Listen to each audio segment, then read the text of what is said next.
Dumanon iti 66,000 a pamilya iti rehiyon Cordillera ti apektado iti naglabas a bagyo ken habagat.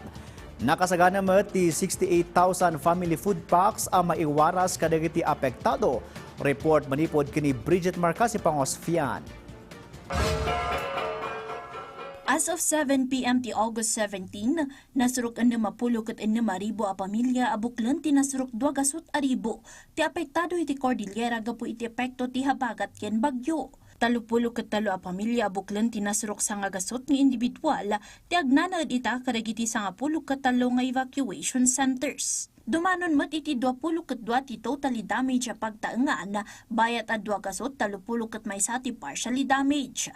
Iti pay datos, dimmanonan iti nasurok 32 million pesos ti pakabuklan a humanitarian assistance ti naiwaras babaan iti ahensya, LGUs, NGOs ken dumapaya.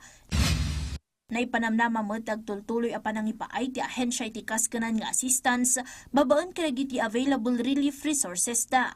Pakairamanan ti nasrok 68,000 na family food packs, nasrok 18,000 na non-food items ken 7,000 a ready-to-eat foods. Kabayatan na, as of 8 a.m. itangal daw, agtaltalinaed na nakasira iti amin nakita tilugan ti Governor Badu Dangwa National Road, wano Bangho Daklan Road, gaputaman narimaan pailaeng ti clearing operation, iti napasamak a panagreggaay. Mabalbalakada nagiti motorista ken publiko, asaan na magnay ti nasa o kalsada, aging gaawan ti pakdaar manipod kadagiti maseknan. Kastulong para iti nakasapol iti agtutubo ang mapukpukaw iti Sagada Mountain Province.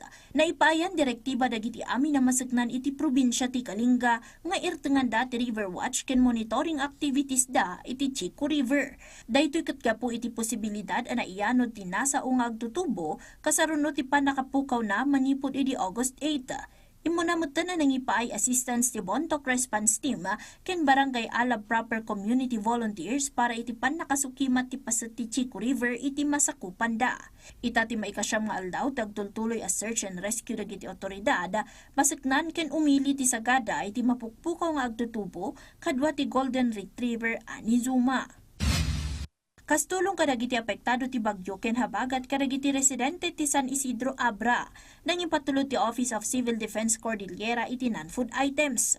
Sigon iti OCD, ti assistance nga impaayda ket maibasar iti kiddaw ti munisipyo para iti kinasagana da iti disaster response ken may pasigurado nga adda ti umdas a supply ti relief items para kadagiti umili. Bridget Marcasi Pangosfian para iti Pagilian.